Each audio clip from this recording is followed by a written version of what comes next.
Ladies and gentlemen, all rise. Court is back in session. Welcome to another exciting episode of The Devil's Due. I am your host, Carl Duty. With me, as always, is a man who's just a good old boy. Never meaning no harm. Beats all we never saw. Been in trouble with the law since the day he was born. Mr. Drew Celestino. No, I can't go there. What? Listen, take the Confederate flag off the General Lee because that's a horrible symbol of racism, granted. Uh-huh. But the show was great after that. Yeah, I Come on, the theme song was at least fun and Johnny Cash. That's fine. I tend to roll. You've never I appreciated. stay above the Mason-Dixon. You don't appreciate Cars. No, as much. Not as So, much. yeah. No. Yeah, with me, if you give me a show with a car jumping over stuff. You're a simple man. You like your cars. When I was a kid, Flying I was over like, canyons. "Hey, this was great. I don't care what's going on. I just want to see the car jump over stuff." Okay, fair enough. It's fair. When I wanted complex, I went to Knight Rider. When I wanted simple action, I went to Dukes of Hazzard. Yeah, cars weren't really the big selling point for me ever. All right, that's fine. But that's me. That's you. Now, if you had a spaceship, I was involved. Or a night boat. A night boat? Night boat. Don't you remember from The Simpsons? Night Night boat. Okay. Was it like Knight Rider but a boat? Pretty much. Okay. Sold. We're not talking quantum physics here. No. Food court's downstairs, cookie stands upstairs. Right. Yes. So, sir, here we are back again. You seem a little, I don't want to say under the weather, but little run down. It's a little bit of both, I guess. So I did actually contract a little something in the post-Easter haze. So Get the hell away from me. no, it's over now. We're past that. But yeah, the little sniffle was caught there for a bit, but we're well past that. But yes, it has been a heck of a week. So I had the flooring finally put in. It's all done now. It's great. I'm super satisfied, super happy with it. But unfortunately, it has kind of reignited the kitchen debate. So I'm trying not to think too much about that, but we do want to get some more options on the table that maybe fall into but if we set a budget and say this is the most we are willing to do, what can we do? We might go there. No, because that at least gives us a threshold of pain. That's far lower than the threshold of estimates that we got. Kidneys are still going for a mint on the black market, and you can live with just one. So I don't think Jen would mind. I got a friend that has kidney problems, and I bet he wishes he had better 2 kidneys so he could have twice the problems. Let's just say I value my kidneys. Okay, because the alternatives are not fun sounding. Anyway, so it's been a kind of let's get the house back in order kind of mode, because when you install flooring on the upstairs, that means things from upstairs have to come downstairs. Yeah. So it's been an unfun kind of rotation up and down stairs for the last week or so. On the trip down, gravity is your ally. Not so much on the trip back up. No, not at all. Not at all. So we'll get to that. It's slowly coming back together. Normalcy will resume eventually. So that's going on. We had our requisite game night. We took on Thanos and we lost. Well, no, correction. Well, you lost. Yes, technically someone won. You won. I won. You won on a technicality, but it is a victory. I assembled the Infinity Gauntlet. And you won. And according to the game, once I assemble the Infinity Gauntlet, I win, which rightfully so. Yeah. Well done. In your victory, I saw a path for a team victory. Okay. Assemble. Everyone needs a few of the gem shards. We're talking about Legendary, by the way, everyone. Yeah. Marvel Legendary card game. And if everyone has a few of them, once your deck is built up, you can start dishing damage on Thanos. We had a fairly good team. I thought we were okay. Thor and Cap weren't really punching their weight. No. No, they were not. Black Bolt, Silver Surfer, and Doctor Strange were They were punching their weight. definitely doing the work. Yeah. I would rethink Cap and Thor, maybe. Yeah. Cap did have some interesting variety, though, because he kind of encouraged, as he would, he encouraged teamwork. So the more color cards you had, the more powerful Cap became. So maybe Cap could stay. Thor, though, severely underpowered, I felt. Yeah. Anyway, so that was fun. We also got to play Sagrada for the first time. Yes. How'd you like it? I liked it. I would have liked it more had we understand the rules completely. Well, that's Alan's fault. I mean, we were close, but there was a key omission or what's the word I'm looking for? Misunderstanding. Yeah. But other than that, I did enjoy it. Any game that has dice, I'm generally going to be a fan of. And it's colorful and fun. It reminds me of Castlevania. Don't ask me why. Just glass windows. It's very Castlevania-esque. Well, then next time we play, we'll have to put on Castlevania soundtrack. Twist my arm. Symphony of the Night can go on anytime. But that aside, it's been the weekend was dominated mainly by pro wrestling, son. WrestleMania weekend. It's big, indeed. It's bad, and it definitely takes the life out of you. So let's start Saturday. We had NXT TakeOver, and there was also ROH Supercard of Honor at the same time, mind you. So Jay Gelsomino and I convened at his place.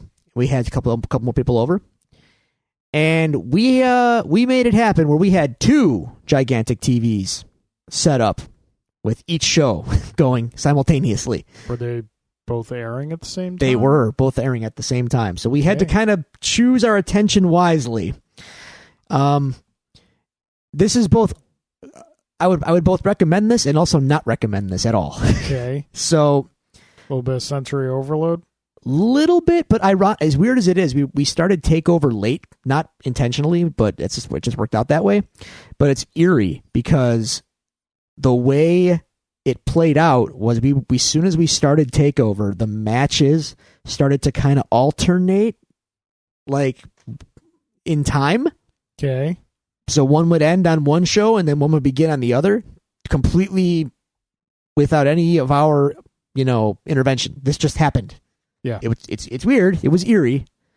And not only that, but like the matches were kind of similar too. So like NXT TakeOver opened with a ladder match, and then the next match on ROH was a ladder match, and then the next match on TakeOver was a women's match, and the next match on ROH was a women's match. It was getting a little creepy, to be honest with you. Yeah. But TakeOver was fantastic, as it always is. NXT is WWE's best product by a mile, and their TakeOver shows are always good, and I'm always impressed with their ability to lose talent to the main roster, bring in new talent, and put on shows of impeccable quality with regularity. It's impressive the way they can just keep the rotation going and the quality level maintains. It's pretty impressive. ROH Supercard, oh boy, not as much. There was some fun stuff, but by and large, the product looked very cheap, dated, and out of touch. And it's kind of a bummer because they're partnering with NJPW a lot, don't they?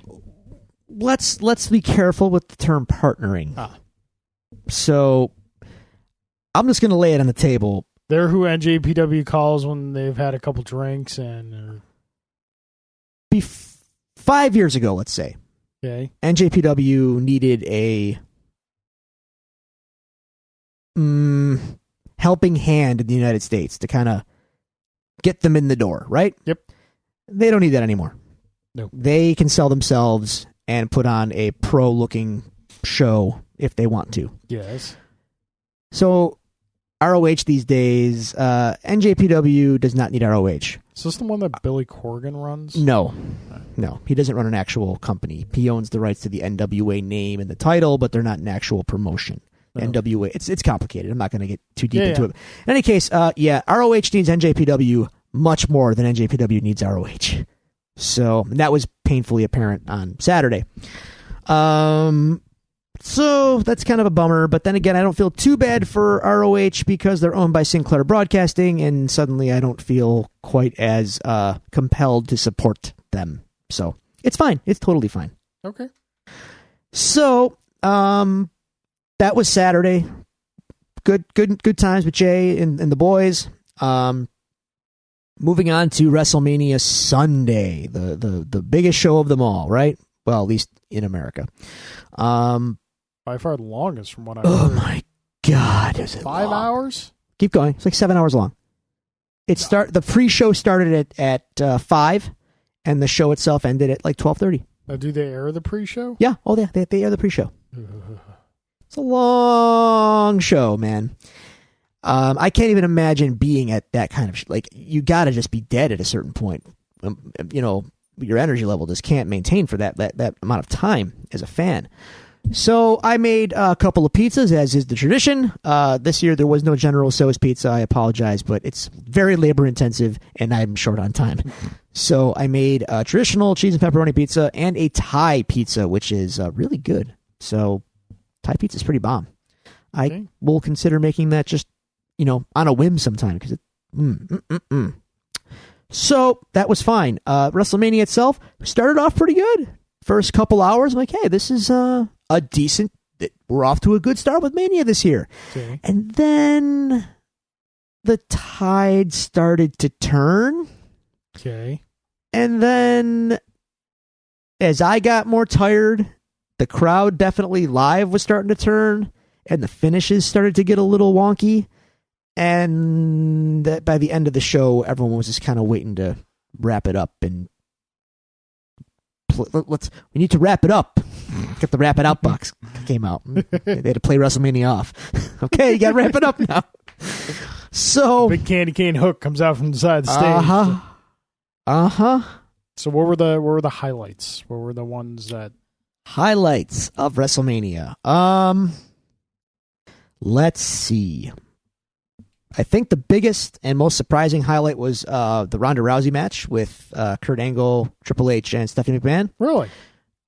For what it had to do, and storytelling-wise, and the story that was being presented, it was on point and perfect. And despite some rocky promos and physicality with Ronda in the build-up, she was dynamite Really? at WrestleMania. Oh, that's Yeah, good to hear. she looked like a natural. She put the mean face on. She delivered. She looked believable as anyone, and put on a really good show. Nice. So rest assured, maybe they worked on that match for the better part of a year to get it all worked out.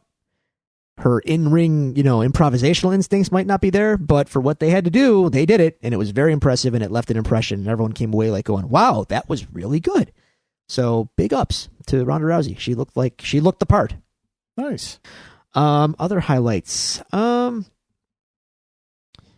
Well, See, this does not bode well because for a 7-hour show, if you're straining I know, this much I'm to think straining. of highlights, I know, it's weird, right?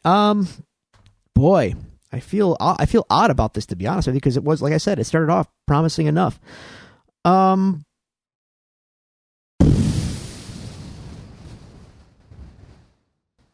Okay, well, Shinsuke had a cool entrance, and it was supposed to be the dream match with him and AJ Styles, Yeah. and I've seen them go at it Wrestle Kingdom 10 yeah, a couple years ago, and it was a barn burner classic match. They did not do that again. really. They tried, kind of, but they didn't get there. It could be a case of expectation outweighing, what's presented, Yeah, but they it put just on didn't. a bad match. It wasn't bad. It just Okay. wasn't spectacular, and I think everyone wanted spectacular. Did Shinsuke win? No, No. which I knew he would not win. Vince McMahon is not going to let a Japanese man win the title at WrestleMania. It's amazing enough that he let him win the Rumble. Now, I'm not saying Vince is racist, but he is. So there's that. Oh, and then the other highlight match, Charlotte Flair versus Asuka. Asuka's undefeated streak on the line, Charlotte's women's title on the line. Great match. Wrong person won. Guessing Charlotte won? She won. Yeah. Ended the streak. Ended Asuka's streak. Now, on the one hand, that's kind of a good thing because the streak was kind of becoming like a thing. And if like Charlotte Flair can't beat her at Mania, who is going to beat her? So you kind of book yourself into a corner with those kind of things. And it's like, well, wait, she has to lose eventually. So this could be a kind of, albatross off of her neck. Now you can kind of do more things with her because you don't got to worry about affecting the streak and all that. Yeah. At the same time, like, it's Asuka. She's great. She's awesome. She's great. And I think she should have won. But again, Vince McMahon, Japanese people. So I'm not implying anything. Just saying. No, you're not implying anything. You're just flat out saying. Facts are facts. I know what's going on here. Those are really the highlights, man, because the rest kind of fell into let me think. Well, Matt Hardy won the Battle Royal. Cool. It was delightful. He was talking to the statue, the trophy. Are they letting him do that now? Oh yeah, we're full tilt broken Matt Hardy. It's granted it's not quite as fun the second time around, but it is because it's Matt Hardy doing Matt Hardy stuff. Cool. And I'll always pop for it because it's fun. Was Shinsuke the main event? No. Brock Lesnar and Roman Reigns was the main event. Oh. And even I know that's not good. And it wasn't, and the crowd pooped all over it, as we thought they would. Alrighty. So. And that's what it was. It was WrestleMania, and it wasn't even. It was better than last year. I'll give it that much because last year's Mania was bad, just god awful. Was there a 5-mile ramp to get into the ring this year? It was very long. Oh wait, the line for people to get in, or I'm talking about the ramp, the entrance ramp. The entrance. Oh yes, it was. Remember last year was yeah, long. It was long again. Okay. So entrances took a long time. Alrighty. I'll have to look up Shinsuke's entrance on the YouTubes. So it wasn't his best entrance, but it was a good Mania entrance. Okay. But TakeOver was by far the superior show, which happens every time there's a TakeOver and a WWE event. There's just one of these products is better than the other. Alrighty. So yeah, that's kind of what happened. Then we had the Raw after Mania last night, and I'm not going to get too deep into it. It was a good Raw. The Raw after Mania usually is though because they kind of kick off new storylines and introduce new talent, and there was some fun call-ups from NXT last night and some fun returns as well. And we'll see where things go before we're all miserable again. I give it a month, okay, until we're back to where we want to be. So. Yeah, that's what's up. Oh, that show in September that I can't go to because I will be on Baby Watch. Which show? The All In show, the wrestling event in Chicago that is being put on by the Young Bucks. Oh yeah. Their independently booked show that looks incredible. Okay. I already really wanted to go to this show, Carl. Drew. They got Okada. That's great. Okada's going to be there. That's fine. You can watch it on YouTube or something. Drew. I want to watch it live, though. Drew. I want to be there. Drew. And I can't. New responsibilities, Drew. Not yet, there ain't.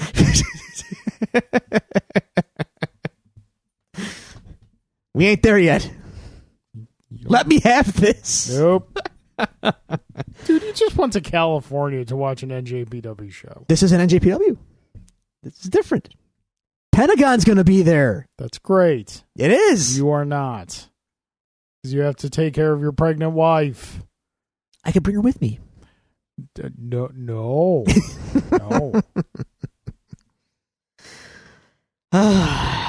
Yeah. So yeah, that's what's up. All right. How's your week? It was all right. We had game night Friday night, and then we had Duty Dice Day Saturday. Later start than normal. People didn't start showing up till around 4:00. Didn't have a ton of people this time around, but that's fine. Ever since I've been doing this, I've never had to start a second table of games going, which is kind of like what I would like to get to at some point. But it was a lot of fun. It was Alan, Tim, and my friend Adam, and we played the new expansion for Clank, The Mummy's Curse, which was a lot of fun. We played Sagrada, and we played Yamatai, which is very much it's heavily influenced from Catan, but better. Better. Yeah. Hmm. So I liked it. Okay. It'd be an interesting play. So yeah, that was that, and then Thursday night was X-Wing night. To be fair, we did pretty good. Good. We had a couple wins with a promising new build of Han Solo and Poe Dameron. I could see that working. Yeah. So yeah, we'll see. There's a tournament this weekend, so we'll see what happens. Okay. The road to Infinity War is almost fully traveled. You did some catching up. Yeah, we did. This past weekend we did Guardians 2. Okay. Which, yep, still ugly cry at the end. Okay. Never not going to happen. I enjoyed it, and I still don't get why it gets kind of pooped on by people. From the moment Yondu says he might have been your father, but he wasn't your daddy, to the end credits, I'm a blubbering mess. Oh dear. Because I'm sensitive. You are sensitive. Shut up. It's not judgment, it's a stating of fact. And then after that was Spider-Man Homecoming. Yeah. Which is still fun. Still great. It is. I've seen it on TV a couple times recently. I still have my problems with it. Well, I think there was a new problem I picked up. Oh dear. This time around. I can't remember. It not being a major thing. But yeah, no, it's still good. It has Keaton. It has Keaton. Keaton steals that movie. So yeah, and he lives. Yeah, he could come back. Fingers crossed that he does come back. Next up is Thor Ragnarok. And then you're there. Yeah, we're pretty much there because Black Panthers. They just announced the Blu-ray release date for it. I think it's not till like mid-May. Yep. So obviously that'll be post Infinity War. I may have to take my niece to go see it because she hasn't seen. At least I don't think she's seen it yet. So I may have to take her to see Black Panther. Is it still up? Yeah. Oh yeah. Yeah, it's still up. Wow. Okay. It's gonna be that movie will be up till at least late May. It'll still be up when it comes out on Blu-ray. Yeah. Yeah. You'll be able to find it. Wow. So yeah, there was that. I think that's pretty much it. All right. My life is not as exciting as yours. I don't know if mine's that exciting. All right. But things happen. Dear listener, if you'd like to tell us about your weeks, if you'd like to send us any questions or comments on the show to be read on the show, you can find us at the following locations. You can go to Twitter and follow us at Devils Do Pod. You can go to Facebook.com/DevilsDoPod. You can email us at thedevilsdopod@gmail.com, or you can find all these resources available to you on our website, thedevilsdopodcast.com. And Drew, returning from a 1-week absence is your wrestling cohort, Mr. J. Gelsomino. Yay! Sent us in some questions. My LA counterpart. Carl and Drew, when our sons come of age, I don't think you said that you were having a son last week. Oh, well, you just made the announcement you were having a baby. I thought I said something. I might have been not. I probably didn't like make a thing of it, but baby. Yeah. But okay. Well, yeah, that's what's happening. Yep. When our sons come of age, what New Japan faction do you think they will join? What will the 6-man tag team name be? Oh dear. Wait, 6-man? I'm not getting in the ring. You could. It's not going to go over very well. It'll be fine. You'll be all right. All right. Well, I couldn't take the Brooklyn Brawler. You get one spot. We'll tag you in. You get your spot in, then you get out. It's not that hard. We'll work around you. We'll protect you. All right. Bullet Club. That's the obvious answer because they're the cool action I know in NJPW. So I got a feeling, though. Is it the proper terminology, stable? Yes. Woohoo! Yes, that is the wrestling terminology. I gotta say, though, my kid, if he's anything like me, Bullet Club's the obvious answer, but no, I think we gotta go LIJ. Los Ingobernables de Japan. That's Naito and Evil and Sonata and Bushi. Is that they're Spanish in there with Japanese? It is. That's exactly right. Okay. Yep. Yeah, they're the rebels. They're kind of the damn the man faction. Okay. And I'm okay with that. I'm very down with that. That would be my attitude. Then again, Suzuki Gun is also a very damn the man faction. But I think that's kind of Jay's thing. So I don't. It's unclear. Are we all joining the same faction here? I don't know. Okay. Well, I'd hate to be on the wrong side of Jay. Like I feel like we should be together. So if I'm LIJ and he's Suzuki Gun, there could be problems. Can't have that. I'm just saying if you guys are on the wrong side of each other, I'm counting on you to put him through the barbershop window. There is no barbershop in Japan. Have you seen some of their hair? It's magnificent. I know. Have you seen Tanahashi? He's glorious. So much better than my hair. Or what's left of my hair. Yeah, LIJ for me for sure. Okay. So that's me. All right. Drew. Yeah. All right. Is he asking how many days this is? This is the last one I'm reading. If he sends in this question again, I'm not reading it. How many days since we went to Long Beach? Oh my God. What is he doing? He's just getting lazy. I'll allow it. Too many, Jay. Too many.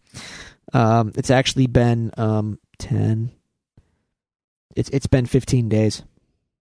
15 days since our magical night in Long Beach. It was so much fun, dude. It was so much fun. Carl, with the trailer dropping for The Meg, did you watch this trailer? Is this a Family Guy spinoff? No. Oh. No. Okay. It's actually, I don't think they shouldn't put a "the" in the title. I think they should probably just call it Meg. Because it's short for Megalodon. Are you familiar with this species? Megalodon is the prehistoric version of the great white shark. Oh, so it's Jaws, but bigger. It's big Jaws.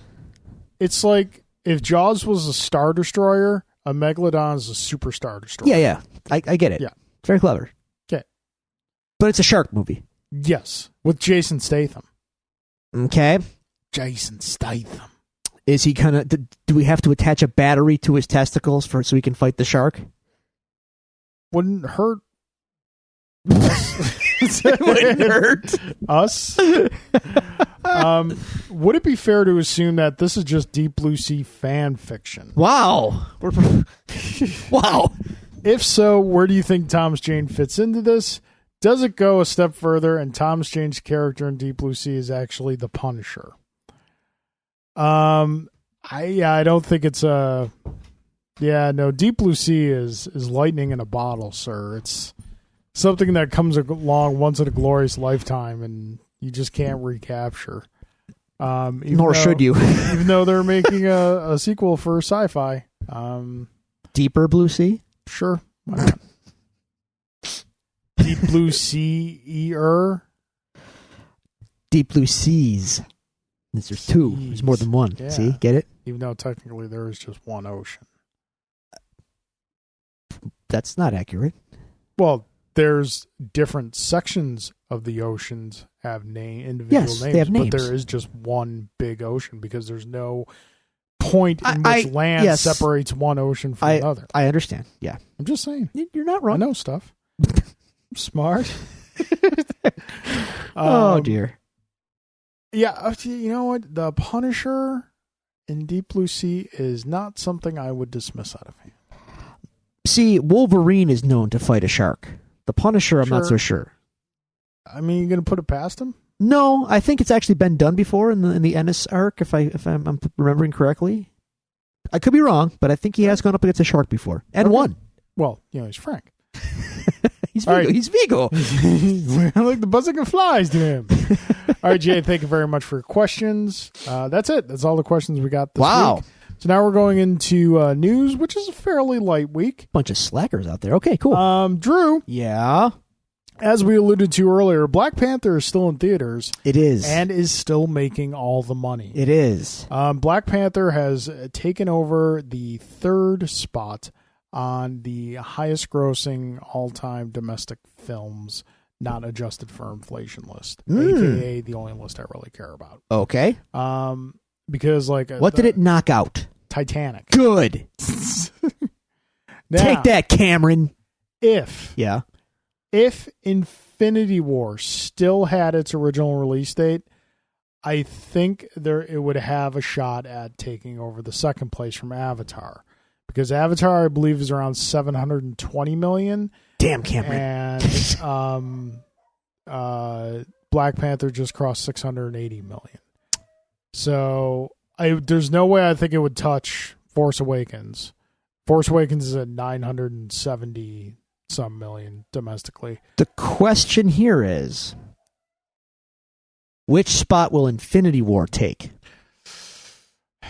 That's, like I've said in past episodes, there are two films I predicted this year could reach $1 billion domestically, which would take the number one spot. Okay. First one was Last Jedi. Did not do it. Came out, did not do it. The film was too divisive, even though don't remind wonderfully me. fantastic. It is. I stand behind it. And I understand why it's divisive. I don't.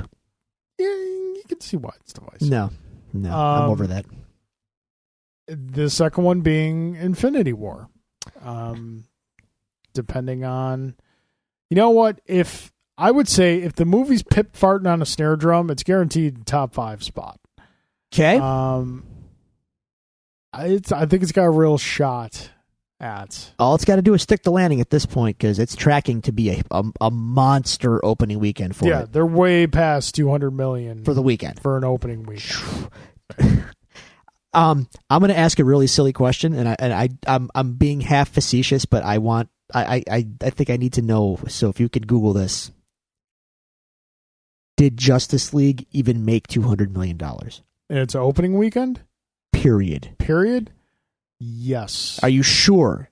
I'm 63% positive. Can we look that up? Because I know it's the most it's the lowest grossing movie. And it got derided from basically day one. And if it cleared 200, I don't know that it cleared it by much. And I'm just curious is all. Because I just like to have a point of comparison. Domestic, by the way. I know. Yeah. Yep, 228.9 million. That's its gross. That's its gross. Yeah. Carl. We've said our piece about Infinity War is gonna make that in a weekend. I know. In a weekend. I know. A couple of Marvel and if it's films good, have made it's gonna oh my god. Justice League. The Justice League. I know. We've gone over this. I don't mean to pile on. There's no reason. I'm still flabbergasted as all by it. That's all. Like a Justice League movie on paper should. I can't believe it. I can't believe it. All the money. It was a layup. Yep. Wow. Yep. Anyway. The problem was the ones doing the layups were the Washington Generals, and they're playing the Harlem Globetrotters. So nothing is guaranteed. No, that's correct. They were due. No, I'm kidding. you bet against the Harlem Globetrotters? They were due. He's spinning the ball on his finger. Just take it. Oh, that's good. Yep. So good for Black Panther, man. Yeah. That's I want to say I'm surprised, but I guess I'm not, but I kind of am. Like I knew it was going to be big, right? This big though? This movie wow.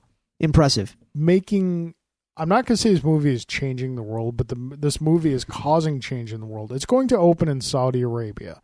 And for the first time in that country's history, they're lifting the law that men and women cannot sit together in a theater to watch film. How progressive of them. That's nice. Yeah. I'm just saying. It's a landmark. I'm just I'm not going to get too excited about developments in Saudi Arabia. That's all. Trying to think what else. Yeah. I did see some of the Chadwick Boseman appearance on SNL, though. I have not as of yet. I didn't watch the episode because I don't watch SNL, but I did watch the sketches where he is T'Challa in SNL, and it's great. Yeah, I see they did the Black Jeopardy. Oh my sketch. God, it was fantastic. You know what's good in that sketch is go back and look the Tom Hanks Black Jeopardy Oh God, sketch. It's great. Okay, it is great. I will have to go back and watch that. But yes, T'Challa in that sketch was he's on point. It's fantastic. Nice. Yeah. So yeah, cool. So, the news this week is all good. Is it? Yeah. Okay. Yeah. It was announced earlier in the week that FX has ordered a pilot for Y: The Last Man. Yes. Brian K. Vaughan's seminal story. Prior to Saga, yes, you'd be correct. I think Saga has supplanted Y: The Last Man as the seminal Brian K. Vaughan story. We'll have to wait for Saga to end. I have a feeling that he will be. Don't get me wrong. I'm not knocking Saga. No. Saga's that good love. And I'm not. I don't mean to knock Y. Y is. I love Y: The Last Man. Yeah. Like I adore it. But yeah, Saga in Brian K. Vaughan's obituary, we're picking nits over 2 gold medals. I know, but yeah, like we're really splitting hairs here. But in his obituary, I would predict Saga is the first thing listed in his obituary. Okay. I don't want him to die, mind you. No. I'm just saying. But I would say if he died today, it would be Y over Saga. Okay, I disagree, but okay. I'm very excited. There's no casting or anything yet. No, but it's been ordered. A pilot, dude. Let's big go. First step.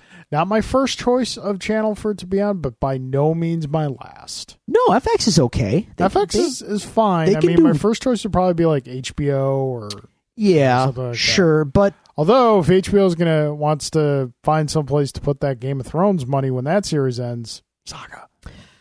You're gonna need a lot more than that. You're gonna need a lot of money.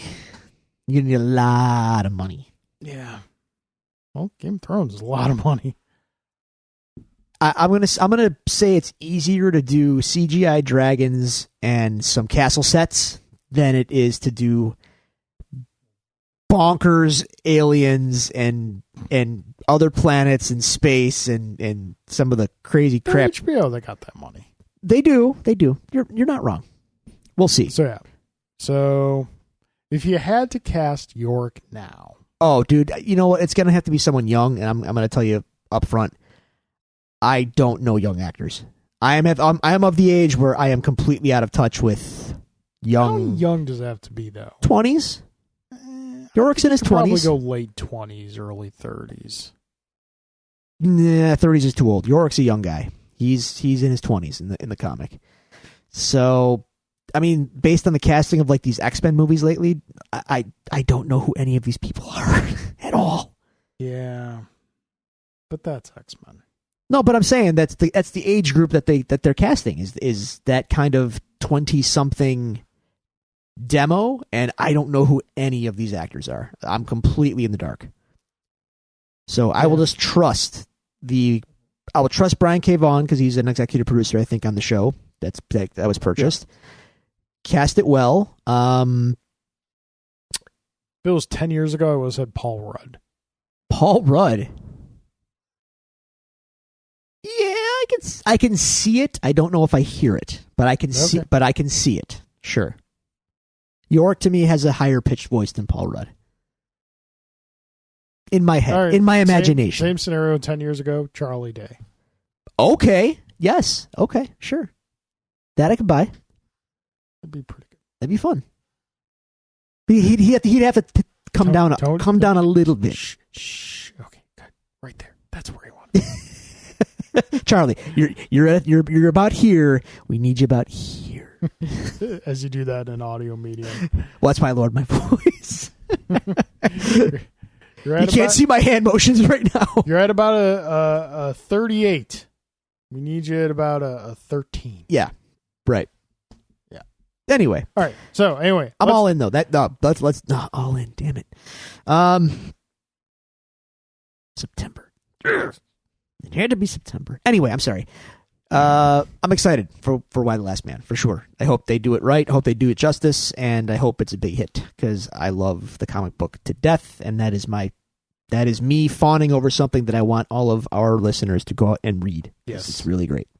Yes. I think it's actually easier to get it now than it's ever been before, because from what I've seen, the latest editions contain like 2 or 3 of the old paperbacks. Okay, that's cool. Old trade paperbacks. So I think it's only like 4 editions to get the entire story. Okay. Whereas before it was like what, 10 or 12 trades, yeah. Yeah.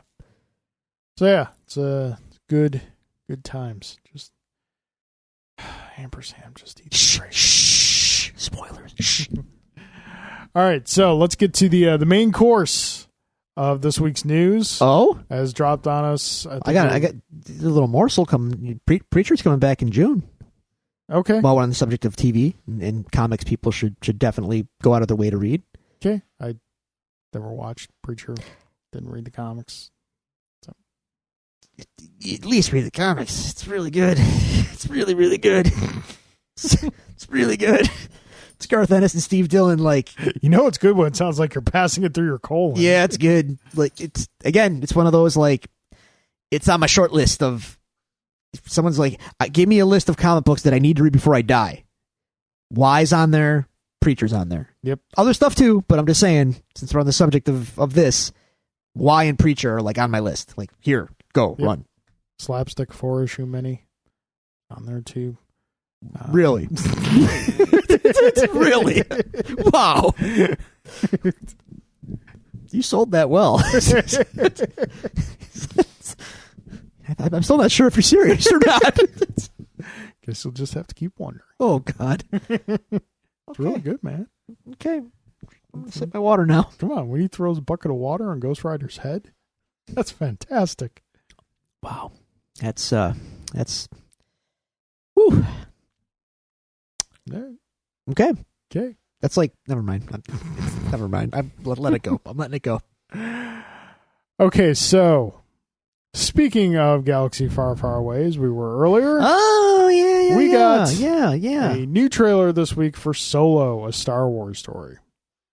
And I'm in. I was in from the first trailer. For me, Disney has done no wrong with Star Wars since they acquired it.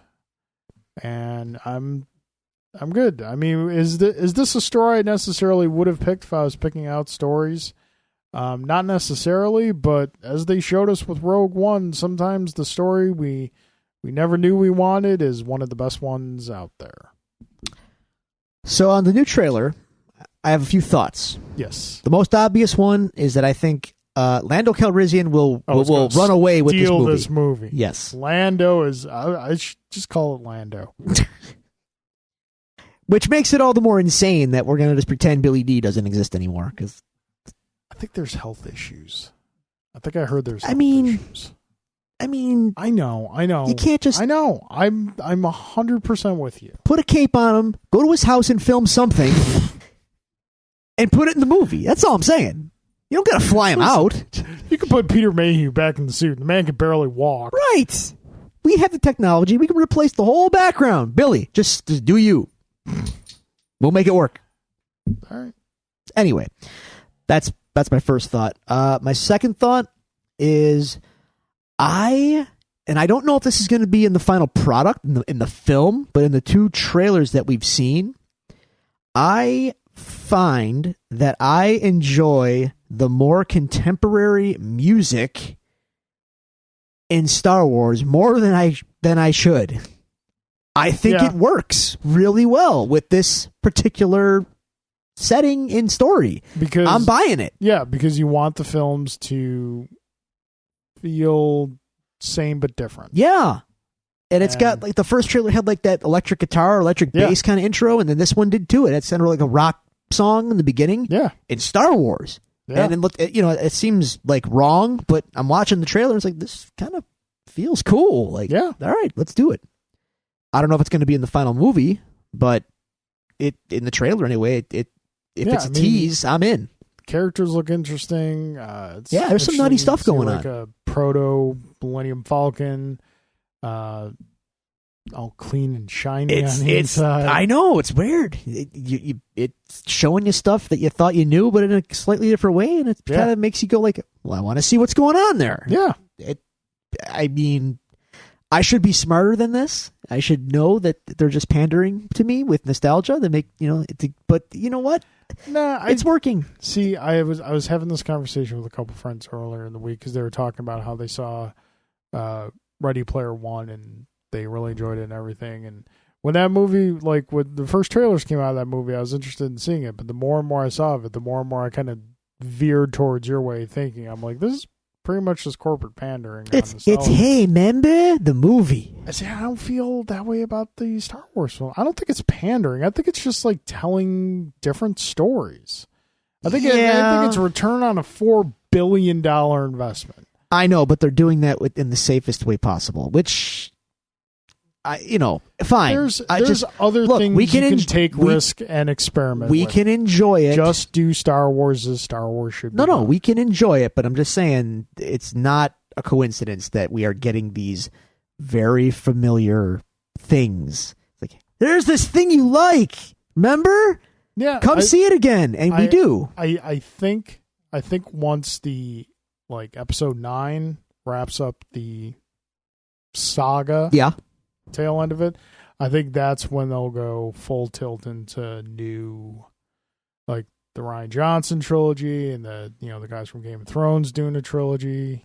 Let's see where all that lands. I think the landscape could change drastically between now and then. Like we still have one more legacy film that hasn't been officially announced yet, but odds are it's probably gonna be Kenobi, which I'm okay with. If you get Ewan McGregor back and you want to do like we said, make Kenobi, but do it Logan. Yes, right, correct. We're in on that. Keep it small. Keep it small, very interpersonal. Yeah. Don't leave Tatooine, even though Tatooine's the planet I hate the most.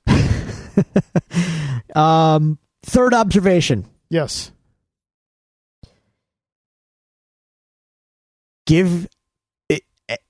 I will give you all my money, Disney, all the money, and a tip of the hat, if you include not just Mala, but Chewie's whole extended family from the Star Wars Holiday Special in this film. Can we get itchy and lumpy, please? Complete with Wookiee sex simulation. Yes. Oh man, he's embracing some Wookiee woman in the movie, in the trailer. Well, we don't know if it's a woman. I mean, it's implied. That was implied. It just is. All right. If it's Mala, take my money. If Life Day is mentioned, take my money. Oh man. If a stormtrooper is killed by falling off a railing from a tree, take my money. Have you ever seen the full holiday special? I have. Oh, how'd that go? No. No. It will be used as punishment for William when he misbehaves. Oh, dear. Can we get a hologram of B. Arthur in the movie? I'd be okay with that. Okay, good. Oh, boy. All right, so yeah, that's not too far away. That's May. That's next month. Well, we got Infinity War first, sir. Yeah, we got Infinity War. So April, May gonna be busy. I'm in shutdown mode on both of these films, by the way. Now, I don't seen all you need to see, or yeah. I mean, come on, Infinity War, dude. I'm good. Yeah, I'm trying to avoid the internet now, and in fact, I might already know something that I wish I didn't. That is, I can't tell you. I don't want to, because number one, it's very speculative, so I don't want to go there. And number two, it could be total crap. But if it is true, I definitely don't want to be the one to spoil it for anyone else. Okay. It could be total crap. But I read it and I was just like, I wish I didn't read that. There's been a lot of speculation as to where the Soul Stone is. Yeah. So all the other gems are accounted for. Right. Looking at the credit scenes for Guardians. Yes. The Adam Warlock coffin. Yes. There's a big yellow shiny thing on top of that coffin. So we think that's the Soul Stone, huh? I thought it's Makes the best sense. guess I have, It's considering the character's connection to the Soul Adam Stone. Warlock, He's sure. not going to be in the film. Right. I think Matthew McConaughey should play Adam Warlock. Wow. I see it. See, you got to see it. Nice. You got to get like the whole, all right. No, thing no, out I of want your that. head. I want that as Adam Warlock. Like, hey, you got the Infinity Gauntlet? Be a lot cooler if you did. I want it. Oh, man. I want it. Yeah. Give me that version. Yeah. And then there's a part where he's driving an intergalactic Lincoln, and he's giving some kind of weird monologue. Yes. These Kree, man, they keep getting younger, and I just stay the same age. I want it. This is what I need. Marvel, give us money. No, I think he'd be a legit good Adam Warlock. Sure. Did you see what the Russo brothers said today? You mentioned it. Yeah, it's out there. They made a little comment and said that more or less if this Fox deal goes down, they would like to do something like Secret Wars. We just mash all the toys together with lenticular shields. It was a great toy line, though. It sure was. That was the first time I was introduced to the character Wolverine and Daredevil, I think. It's the first time I was like, hey, who's this dude? He kind of looks like Batman, but without a cape. And Everybody had a toy. yeah. I had the Doctor Doom toy. I Yes. had the Spider-Man toy, not the black costume one, unfortunately. I had the black costume one. I had, So I lost it. I had Captain America. Those were the only three I had. I don't think I had any of the vehicles or anything. Definitely didn't have the vehicles. I had Doctor Doom. I had black costume Spidey. I had Captain America. And unfortunately, those are the only ones that I can remember. Do you remember the Toy Biz line that came out in the early 90s? They Yes. came in like the gray packages. Yes, I do. Cap had the gun that launched his shield. Yes. They had a Punisher. With the action figure plastic, in the there. terrible plastic trench coat. No, see, I had Yes. the one before that. I had the one that didn't come with a plastic trench coat. No. Yeah. Okay. Same character. The only difference was the trench coat. I don't know. I think it's Hasbro who has the Marvel now, and Yes. they've come out with new figures. With the gray bout. In Yeah, that I've seen classic those. packaging. Those are great. I was like, this is pretty dang good. That Yeah. Spider-Man one's looking pretty sweet. Those Toy Biz figures were bad. They were bad. They weren't great. They were pretty bad. The Spider-Man one was cool. He had suction cups He on. did have suction cups. I so don't he could want climb suction. buildings. I just want Dr. Spider Doom's Man. hands spun around for some strange reason. It was a bad. The articulation was clunky. It was Hulk was a good figure. He had a rock he could crush. Cap was good when you put away the gun and just put the shield on his arm like normal. You got to understand. For me, G.I. Joe was the ultimate action figure. Yeah. Multiple points of articulation, really good casts, diverse. Yep. Great accessories, but usually. And then this Toy Biz line, there's like, oh boy, their legs go straight out and they bend at the knee, and that's it. No elbow articulation, arm goes straight out or it doesn't. The head just goes side to side. That's it. Yeah. Like, They have Marvel figures like that now, like the G.I. Joe Yeah. figures. Yeah. Those are awesome. But that's what I mean. As a kid, I was underwhelmed. Yeah. No, I get you. But I have seen those new ones in the retro packaging. It's very cool. That's I pretty dig cool. it. They have Iron Man in era-specific armor for that packaging. Oh, funny. the classic early 90s armor. Yeah. Yep. I miss that armor, to be honest with you. I like the sleeker modern look. You know what I miss? I miss the mask from the old days. Yeah, With like the square rectangular mouth Yep. slit. Mhm. I miss that. That's a look that will never fade. It's faded.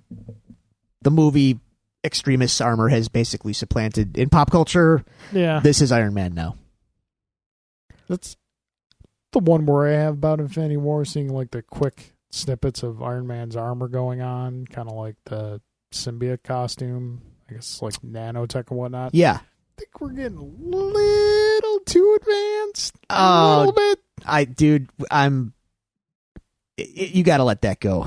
We're so far beyond now. I know. We have a movie with a guy who shrinks and grows, and like the first Iron Man obviously was I'm going to air quote grounded in reality, but we've gone so far. Like, I know. We are so beyond that now. We had Guardians of the Galaxy, obviously, with all their technology. Well, that's out in space. I know, but we're all coming together now. You know what I'm saying? And Thor and all of it. Okay. We're Tony Stark has all the weird, crazy things now. All right. I hear what you're saying, but you gotta let it go. Okay. Wakanda has, well, yeah. God, they insane magic. Sneakers. Did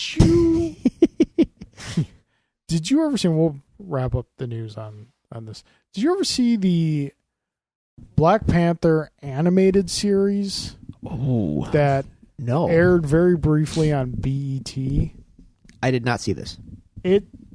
It's one of those. Hang on.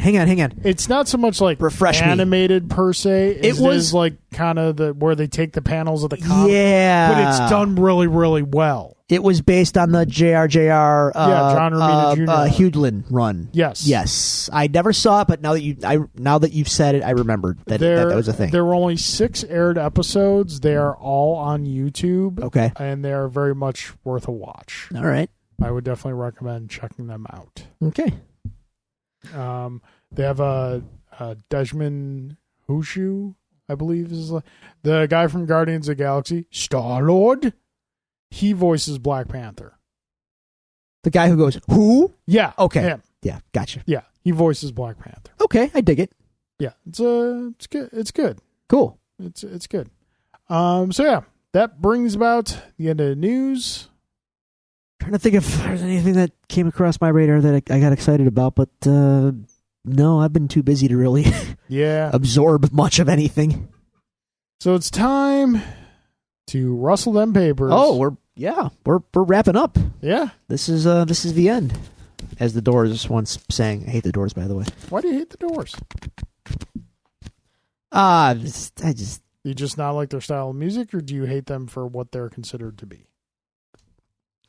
They're put on this pedestal, and it's like, this isn't that good. Okay, I mean, you don't gotta hate them. You just gotta say they're not your cup of tea. Yeah, Morrison is a average singer at best. Put it that way. Okay, that's all. That's all I'm saying. Hate the Doors, man. Overrated. Anyway, okay, enough about the Doors. Punisher. Episode 13. Yes. Memento Mori. Drew. Okay. I'm going to sum up this episode really quick. Go ahead. This episode kind of encapsulates the whole series to where it's going, okay, you're going good. You're going good. Oh, you're going real good. Okay, now stop. Stop. Wait, what are you doing? No, stop. Oh, crap. You're I don't disagree. Maybe not that exact sequence of events, but I would say that this is a episode that is a good summary of everything good and bad about the whole series. Yes. So here's what I mean. On the one hand, we get action. Oh, we get some action. Punisher action. We get Frank being Frank. Right, which we all love. Frank proper. Right. We also get, some micro closure, and we get we get the origin of a villain, air quotes super villain, which is not an accurate description of him, but for lack of a better term. But we also get, as I've critiqued a couple times throughout our rewatch of this show, moments that drive me insane. So, like, we've got I listed them because they drove Yeah. me nuts. We've got Billy in the beginning, making his daring escape from his little hideout or his apartment or whatever. Yep. Fine, except they play some country butt rock song choice over him killing people. It's a really weird choice that it fits. There's no precedent for it in the series up to this point. Well, there is in that it's that I'm air quoting guitar dad rocky. It's in that vein that I'm just like, I don't know why you guys settled on this kind of sound for the Punisher, but here we are, and I'm not feeling it, but okay. And then we get the cliche epic walking. Again, this is an audio medium. I'm doing poses for Carl. We get him. They're quite striking. He's walking toward the camera. Yep. Eyes just he's not looking at the camera, but he's looking just to the left or the right, and he pulls out the trigger for visually so we can all see it, and he pushes the button, and then the sequenced explosion that he just casually walks away from shot. Yep. See, I think when you do a shot like that, seen it, you should be required by federal law. The only music that's allowed to play in that sequence is Phil Collins in the Air Tonight. Wow. I mean, that would be something. I would also, if we're talking federal law, I would outlaw this shot from ever being shot again. It's been done. Or you got to do it like they did in The Dark Knight with the Joker subverting the whole expectation of it all. Where he's pushing the button, it's not working, and then eventually he just gives up and throws his hands in the air, and then it blows up, and he scares the crap out of him. That was fun. But this is just like, by the numbers, okay, there's that shot. Yep. We got that shot. Good, okay. Then... I mean, we didn't even get like we got in Thomas Jane Punisher, where the explosion makes the skull, flaming skull. Let's leave that in that movie, please. Thank you, because that's awesome. That's a thing Frank would do. Sure, yeah. Okay, so critique that's a cliche that drove me nuts. Madani's the whole ending sequence. Before we get to the ending, the ending with Madani and Billy, she goes into super melodramatic mode and gives that kind of icy final speech from the hospital bed. I hope he remembers. I hope he knows that it was me. Like, it's just who are you monologuing to? This episode didn't do any service to that character. Not really. A character that, I mean, I liked, but had a tendency to kind of go off the rails and was easily flustered. She basically just helps out Frank by getting shot. Yeah.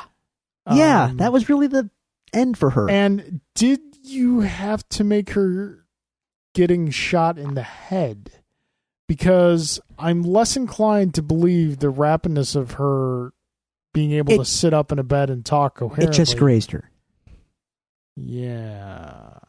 See, a grazing to her takes her out. Frank, however, takes damage in this episode, and he's fine. He's okay. Well, yeah, he's Frank. So that melodramatic thing drove me nuts, along with the the slow reveal shot of Billy with bandages on. We'll get to that in a moment. Another cliche that kind of drove me insane. I love the entirety of the scene in Curtis's apartment. I thought that was a great scene. That's a great scene. Yes. I liked all of that. Yeah. I like Curtis in general. I felt like he got the shaft in this whole series. Poor guy. Yeah, did get beat with his own leg. And then he almost got shot with his own gun by Billy. He did get shot with his own gun. He did. Oh, yes, right. He did. Yeah, Billy did shoot him. Took one in the shoulder. Frank, I have questions.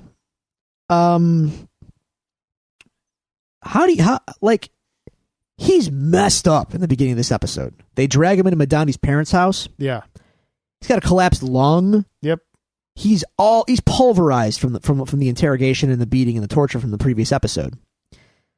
How much time do you think goes by between him getting patched up by old dad and then the rest of the episode? Because you don't just walk that off. If I can make another Simpsons reference, yes. Flintstones chewable morphine.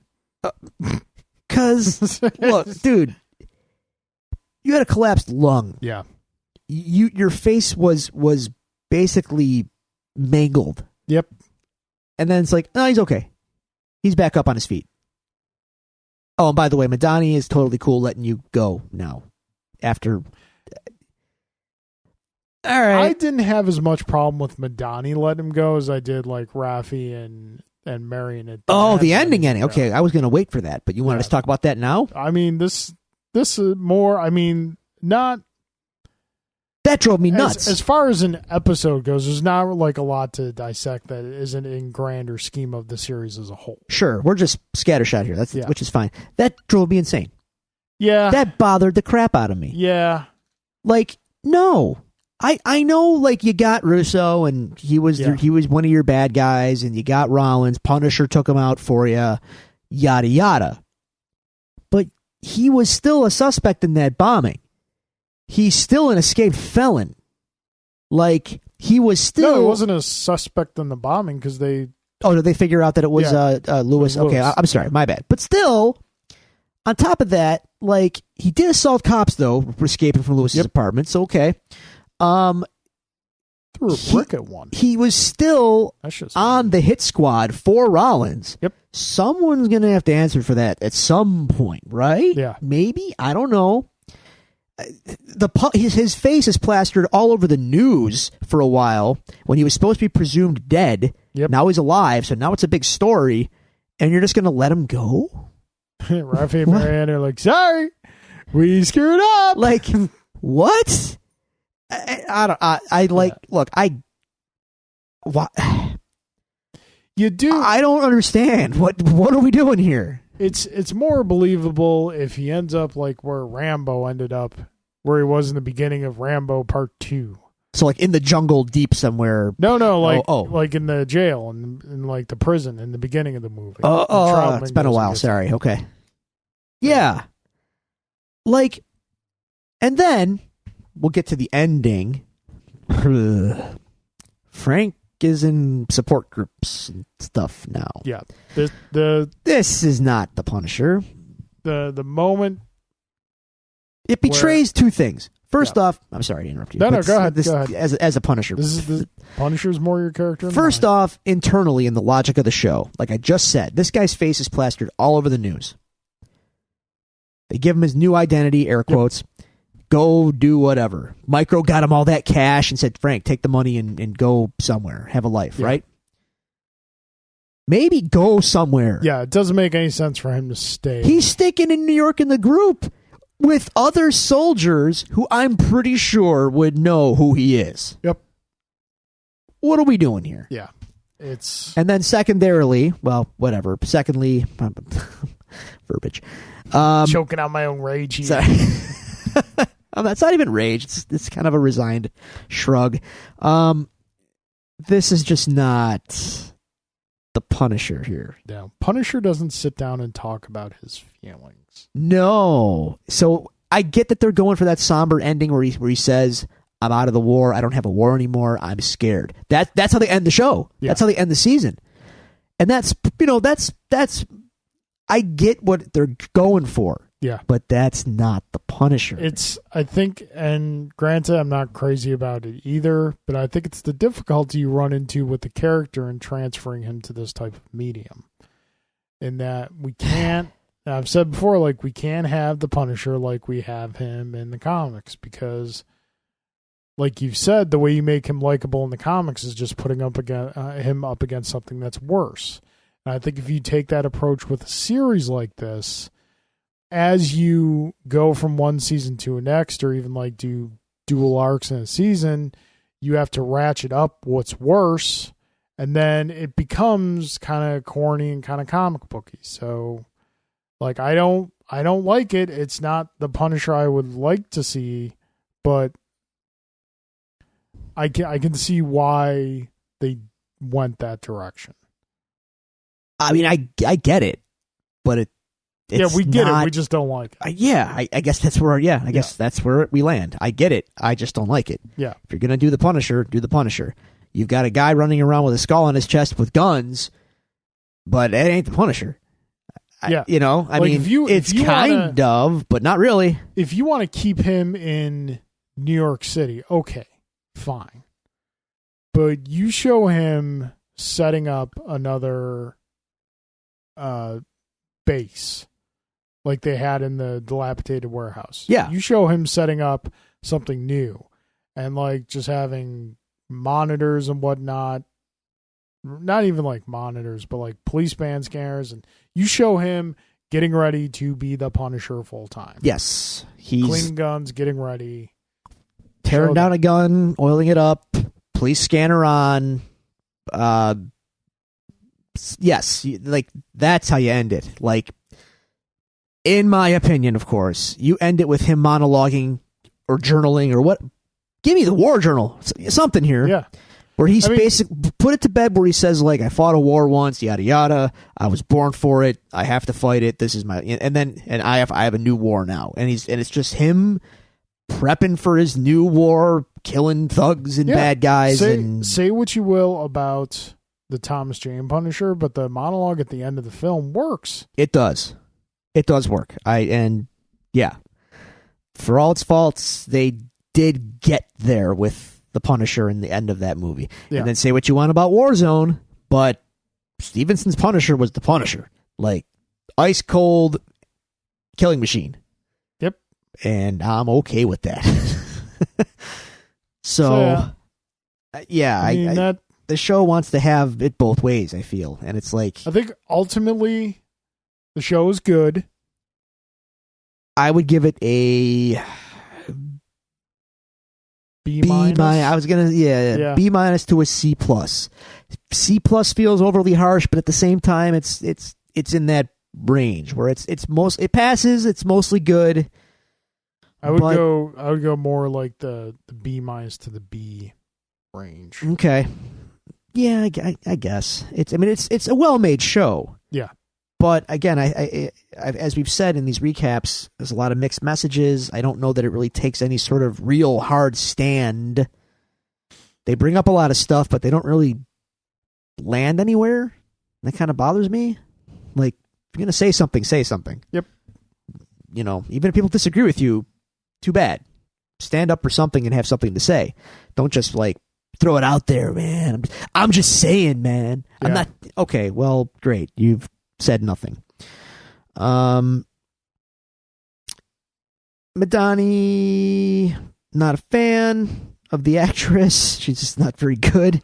I thought she was fine. I thought, with the exception of, because I don't think this last episode did the character any service. No, I liked Micro. Liked Micro. I like for the majority of the episodes. I did like Madani.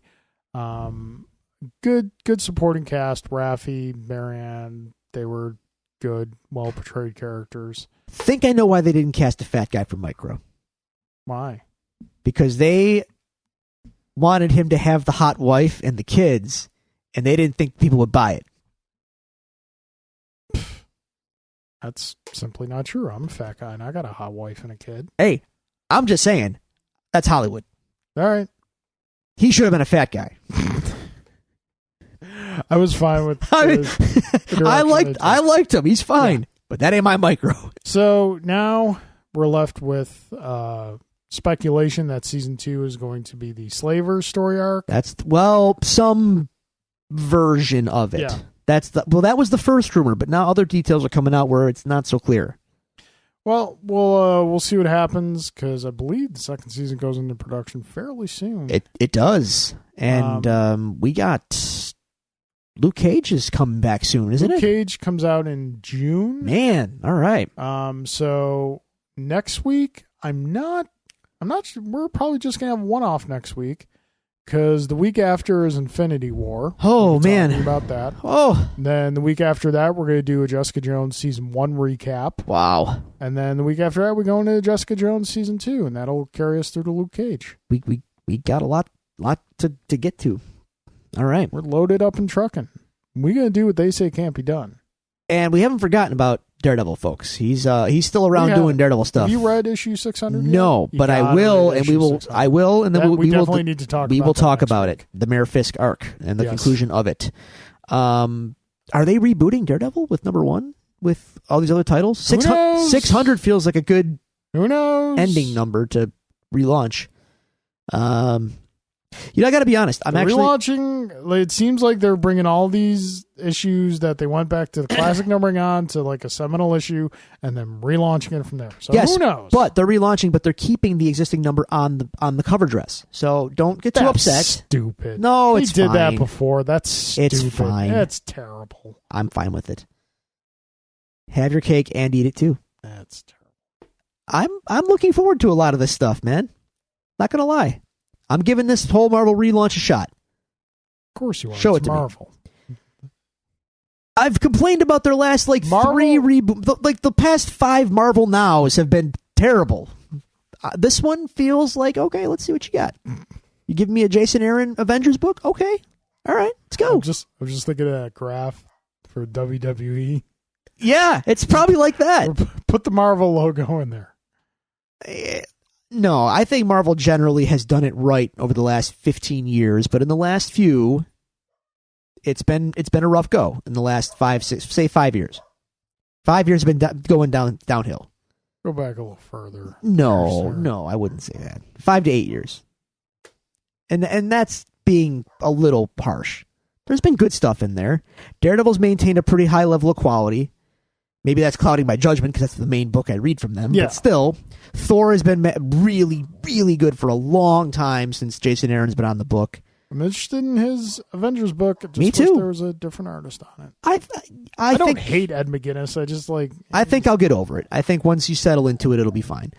Yeah, I'm kind of. There's things. There's stuff. I'll give it a shot.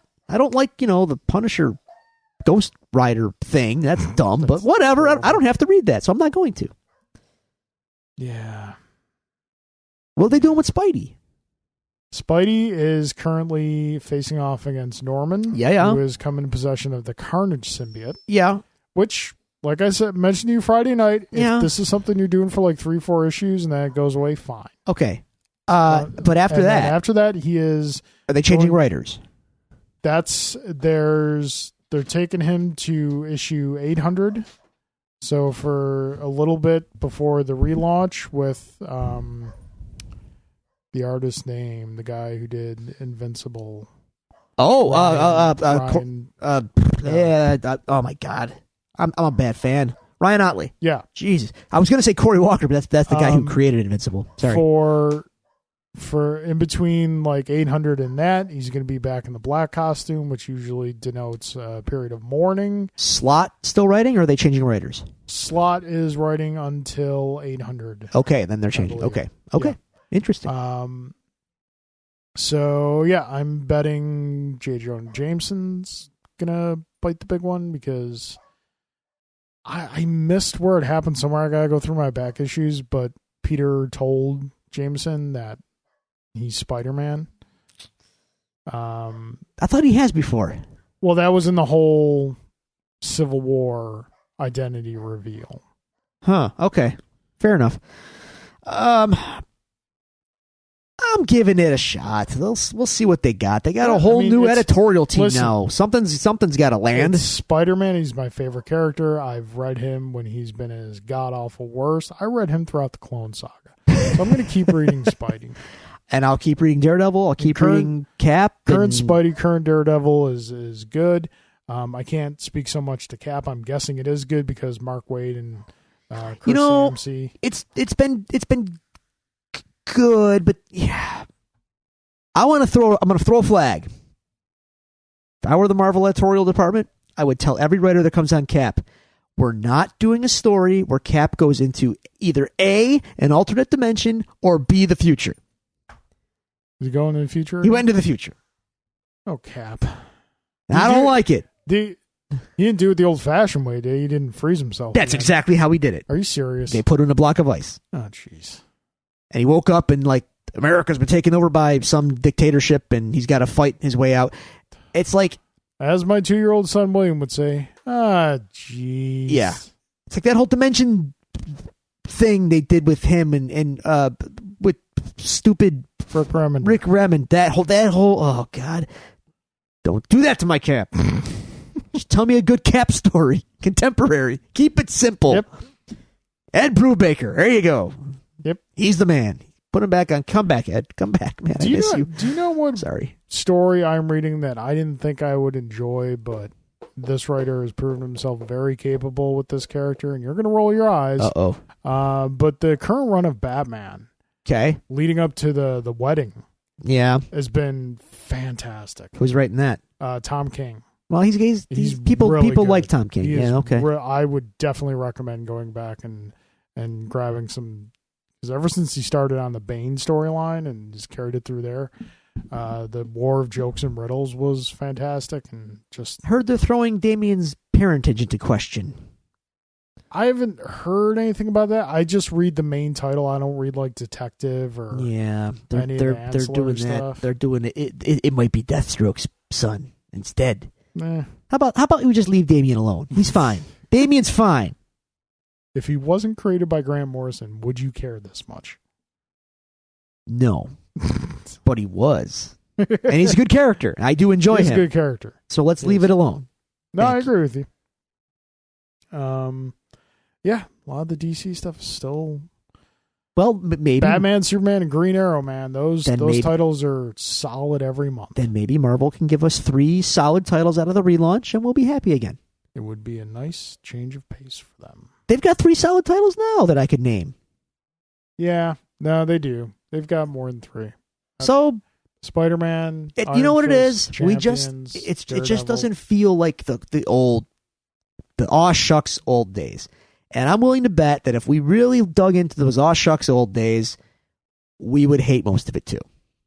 We would wonder what the heck they're doing. I mean, I don't get, like you mentioned earlier, the Russo saying they'd want to do Secret War. Yeah. That wouldn't get me as excited, because Secret War is that when you look at the comic story, it's a fun story, but it's basically just a 12-issue battle royal. What was Civil War? The movie, that is. Well, you know what I'm saying? Like, there was a deeper message underneath. There was, but they're not going to adapt it verbatim. As well. Yeah, they're not going to adapt it verbatim. They would do some level of all right. Trust them. Just do Secret Invasion. I don't want. Okay, I'm sorry. I don't want Secret Invasion. That's just.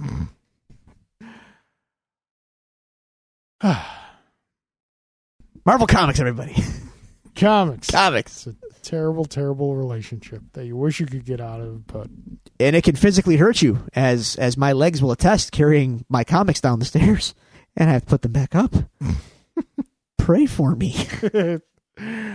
All right, folks. Thank you very much again for joining us. We appreciate it. It's going to bring a close to this episode of The Devil's Due. As always, if you want to send us any questions, comments to be read on the show, reach out to us on Twitter at Devil's Due Pod. You can email us at thedevilsdewpod@gmail.com.